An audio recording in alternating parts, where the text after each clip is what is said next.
Prazer estar na sua companhia. Lembrando que nós temos oferecimento aqui do Dr. Caio Teixeira, da doutora Marília Costa, do Dr. Antônio Melo e também da doutora André Diniz, além do laboratório Suziane Brandão, são nossos parceiros aqui no nosso programa Falando de Saúde. E nesse sábado a gente está recebendo um dos nossos parceiros para a gente falar um pouquinho sobre cardiologia, né, sobre alguns problemas nessa área, que é justamente a insuficiência cardíaca, né, o nosso tema de hoje. E a gente vai estar conversando com ele, o doutor Antônio Melo, que já esteve aqui no nosso programa, e a gente está tendo essa grata satisfação, nesse comecinho de ano, né, de 2023, de contar com a presença dele aqui nos Estúdios da Cultura. Como também dele, o Hugo Leonardo está aqui, né, participando, nosso parceiro, né, que sempre nos ajuda e muito aqui no nosso programa. Deixa eu dar as boas-vindas logo ao Hugo. Hugo, a escada vai dar certo falar aí, é que a escada é meio pesada. A escada é meio pesada. Não tem gordo e não tem magro. Tem não. Bom dia, doutor Antônio, Tona Alencar, os ouvintes. E mais uma vez, né? Eu acho que já é umas 3 vezes, né? Que a gente já se encontra aqui, eu acho. Exatamente. Acho que tem mais um pouquinho. Tem mais um pouquinho. Sempre quando a gente faz o chamado, ele vem. Ele vem. Então vamos lá. Muito bem. Doutor Antônio Melo, seja bem-vindo. Obrigado. Aproveitar, desejar feliz ano novo. E que bom tê-lo aqui logo nesse finalzinho de segunda semana do ano. Seja bem-vindo aqui ao programa. Bom dia, Tony. Primeiro é um prazer, né, novamente aqui. Eu fico muito feliz, né, pelo convite, né, e pelo carinho que a rádio sempre tem com a gente, né? E é um prazer a gente estar aqui falando sobre cardiologia, sobre saúde para todos os ouvintes, porque essa rádio realmente abrange não só Serra Talhada, mas uma região imensa. Sempre quando eu viajo, eu estou sintonizado, tá joia? E a gente sabe que o alcance aqui é absurdo, é muito grande. Coisa boa, graças a Deus.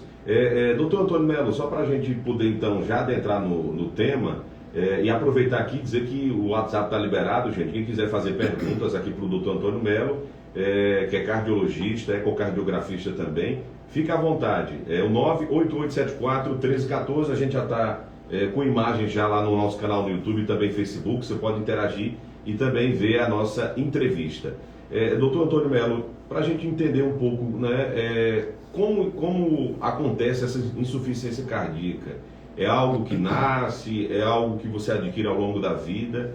Tem algumas, como é que eu posso dizer, predisposições, né, que podem estar ocasionando essa insuficiência e só para poder explicar, né, contextualizar o que é essa insuficiência cardíaca para os nossos ouvintes. Bem, a insuficiência cardíaca nada mais é do que a incapacidade do coração de bombear o sangue adequadamente para manter funcionando normalmente todas as suas funções do corpo.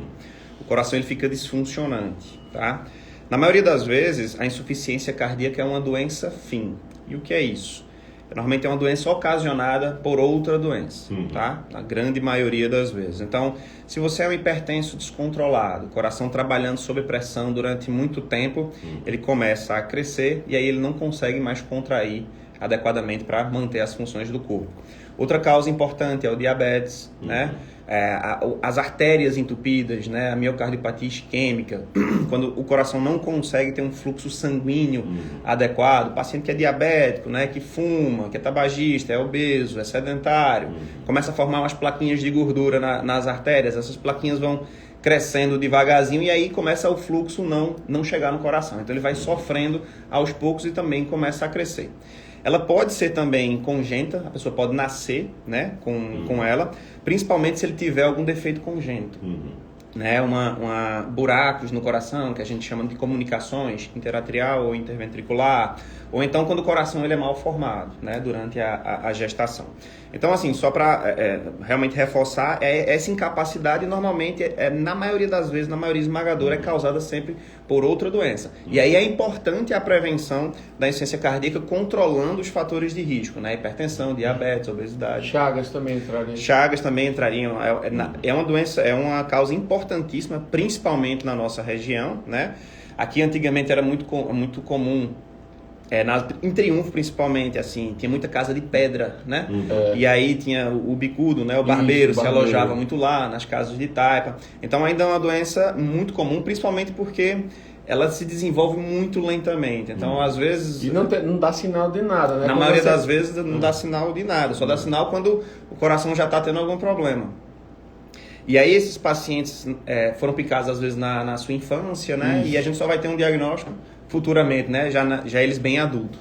Nessa questão de hipertensão diabético, tipo ontem mesmo estava atendendo um paciente que teve que realizar um desbridamento e estava 170 por, vamos dizer, 17 por 12. Tava. E aí ele disse, não, eu tomo remédio na hora que eu quero, como eu quero, quer dizer, então, e diabético também, descompensado. Aí eu vou lá, a ferida não está cicatrizando. O diabético descompensado também. Aí uma coisa que eu falo para eles é o seguinte, que não é porque você é diabético ou é hipertenso que você vai, tipo um exemplo, morrer primeiro do que alguém. É se você não controlar. Né? E se você controlar, você vai viver e vive muito mais. Porque às vezes quando a gente fala assim, não, porque você tem diabético, pode desenvolver isso, ou você é hipertenso, pode desenvolver aquilo, o pessoal já fica preocupado assim, dizendo, eita, pronto, já acabou pra mim. Acabou a vida, né? Quando o doutor Antônio fala que é aquele que realmente que não controla, que acorda de madrugada para comer doce, que não liga pra nada, coloca sal. É o descompensado, né? É o camarada que é aquela questão. Não liga, né? Se você é hipertenso, está trabalhando sempre com uma pressão de 17, 18, seu coração ele começa a ficar sobrecarregado. Então, existem os estágios de evolução. Se tu trabalha sob pressão, o coração é um músculo. Ele inicialmente começa a ficar musculoso e rígido, tá? É como se fosse um músculo comum. Só que o coração não pode ser musculoso nem rígido, porque ele tem que, além de contrair bem, ele tem que relaxar bem para receber o sangue. O segundo estágio já é quando o coração realmente começa a crescer. Ele fica musculoso, mas mesmo assim a pressão ainda continua sempre firme e ele começa a crescer. Quando chega nesse estágio já começando a crescer, é o estágio que às vezes a gente não consegue voltar atrás mesmo com a medicação. Entendo. Então, e aí, para quem está nos ouvindo, acho que deve estar interessado para saber quais são os sintomas da insuficiência cardíaca, né? O que é que apresenta, né? Quando alguém está cansado, está cansando rápido, enfim, quais seriam? Dói, assim? não dói? Isso, exatamente. Pronto. Veja bem, nos estágios iniciais, o seu próprio corpo ele vai tentando se adaptar, então dá pouco sintoma, tá certo? O principal sintoma da insuficiência cardíaca é o cansaço ao esforço. Esse é o principal. Só que às vezes as pessoas confundem muito. Então, por exemplo, uma paciente sedentária que vai querer correr uma maratona, ela vai cansar e vai achar que tem algum problema de coração. Não é bem assim. Dona Alencar se encontra nessa... Quando é que você tem que ficar atento a quando o cansaço realmente ele é de doença? Então você costumava, sei lá, sua casa tem escada, ou então você costumava ir andar 100, 200, 300 metros todo dia. Né? Você tinha esse costume e de repente você nota que começa a ter uma dificuldade, mesmo você tendo aquele hábito. Então esse tipo de cansaço, de uma coisa habitual e você não conseguir fazer mais, você tem que ficar alerta, tá? Existem estágios mais complicados da insuficiência cardíaca que o cansaço é tão intenso que até quando você deita, né, você às vezes acorda de madrugada sufocado com falta de ar, tá? Então já são estágios bem mais avançados, mas o cansaço ele vai progredindo, né? Começando um cansaço aos moderados esforços, depois aos pequenos esforços, até chegar num cansaço em repouso.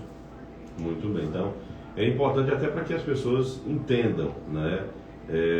Para também não achar que tudo que todo cansaço vai ser insuficiência cardíaca. Então daqui a pouco vai estar lotado, né? Mesmo de gente cansada e pensando que no caso, porque assim, como o doutor Antônio Melo está falando, gente, uma coisa é uma pessoa que não tem não é do seu hábito ele andar mais, né? Ou seja, ele anda mais de moto, de carro, aí ele inventa de fazer um percurso ali de pé que não é uma coisa habitual, e aí ele vai cansar, né? Então ali é um cansaço natural, falta de resistência, uma série de coisas.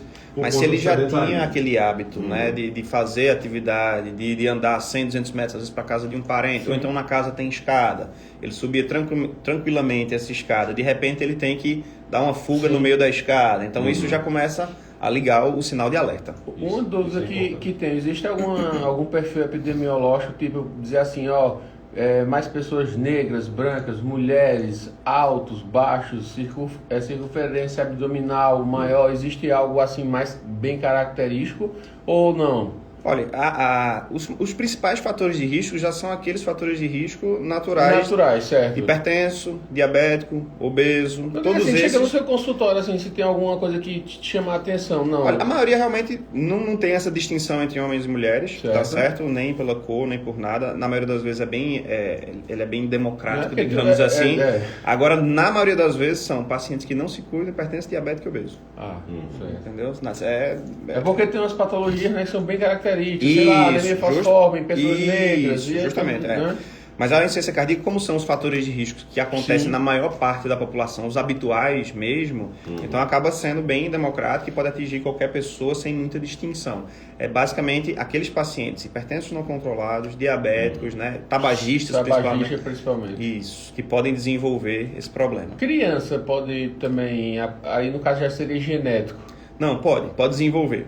Também existem causas que a gente chama, tem as causas genéticas em criança, né, obviamente, as malformações cardíacas, mas existem também casos, por exemplo, nessa onda de Covid a gente viu algumas vezes, qualquer gripe, qualquer processo infeccioso, qualquer processo inflamatório pode causar uma inflamação do músculo cardíaco, inclusive até gestantes, né, no final do parto, no início do puerpério.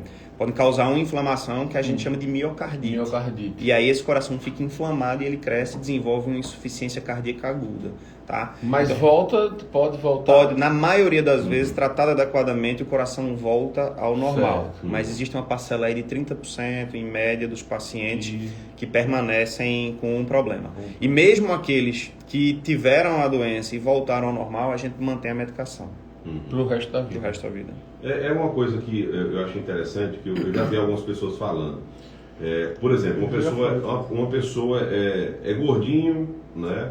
Aí está com a pressão alta, enfim, adquiriu diabetes, e ele resolve então emagrecer, né?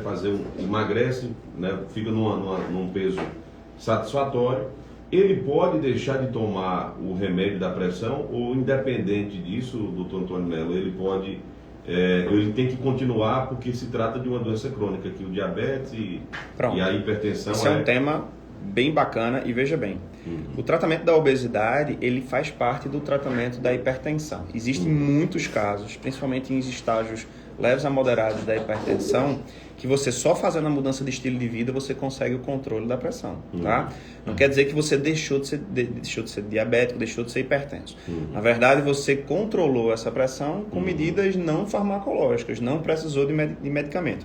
É muito comum a gente ver isso.